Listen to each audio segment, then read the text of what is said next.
পিসি, এই গানটা দুর্গাগতি দেবরায়ের লেখা, তাই না? হ্যাঁ, বুড়ো কর্তামশাই খুব গুণী মানুষ ছিলেন। উনি নিজে গান লিখতেন, সুর বাঁধতেন, এমনকি ছবিও আঁকতেন। সেকালে বিলেত থেকে ছবি আঁকা শিখে এসেছিলেন। আচ্ছা, গানটা যে ওনার লেখা বুঝলে কি করে? তখনকার দিনে গানের শেষে কোথাও না কোথাও সবাই তার নাম উল্লেখ করতেন। ভনিতা। কারেক্ট, ভনিতা। আরে শুনলি না, বসন্তে বসন্ত বলে বাসন্তী মা ডাকিনি তো, অকালে তোর বোধন করে দুর্গা দুর্গা পূজারত। দুর্গা দুর্গা পূজারত মানে দুর্গাগতি দুর্গা পূজা করছেন, তাই তো বেশি? হ্যাঁ, একদম।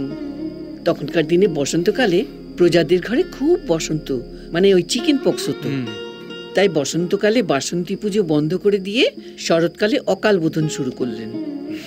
উৎসবের দিনে ঘরে ঘরে অসুখ বিসুখ তো ভালো দেখায় না।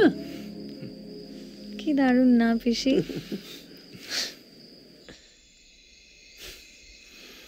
গানটার মধ্যে একটা অদ্ভুত গল্প লুকিয়ে আছে, লক্ষ্য কর। ও না, তোরা তো শোনা না প্লিজ। না, কি হলো, সেবার কর বাকি পড়ায় মহারাজা কৃষ্ণচন্দ্রকে বন্দী করা হলো।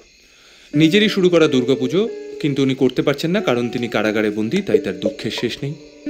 চোখের জলে কৃষ্ণ কাঁদে, বাপের বাড়ি ফিরবে বলে।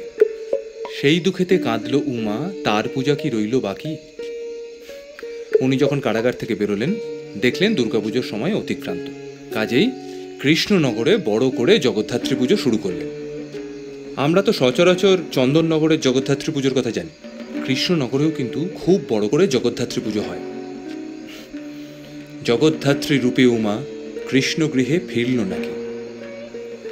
মহাতবচাঁদ জগৎ শেঠ, মহারাজা কৃষ্ণচন্দ্র, দুর্গাগতি দেবরায়, এই তিনজনের মধ্যে কানেকশন হচ্ছে ওই ছুরি। হাতে জগতের ধন, কোথায়? বনপুকুরে। Good evening. কি ব্যাপার, হিস্ট্রি প্রফেসর সুবর্ণ সেন হঠাৎই এঁদো বনপুকুরিয়া? ও, রাজা কৃষ্ণচন্দ্র গুপ্তধনের সে রাবিশ রিউমারটা শুনে চলে এসছেন। ভালো, খুঁজতে থাকুন, খুঁজে পেলে তো ভালোই। All the best. ও, আমি ত্রিশূলপাণি দেবরায়, এ দেবরায় রাজবংশে মৃত ছেলে। So silly. Thank you. Now শুরু করো। এগুলো সব কিন্তু আমাদের বাড়ির স্পেশালিটি। বাসন্তী পোলাও, বেগুন বাসন্তী আর দুধ পুলি।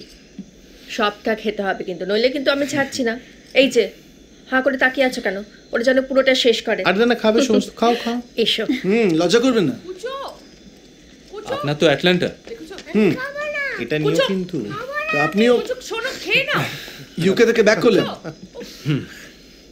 হিস্ট্রি প্রফেসর সুবর্ণ সেন গরমের ছুটিতে ফের ফিরলেন। ফিরে কোনখানে ফের হানাটা দিলেন।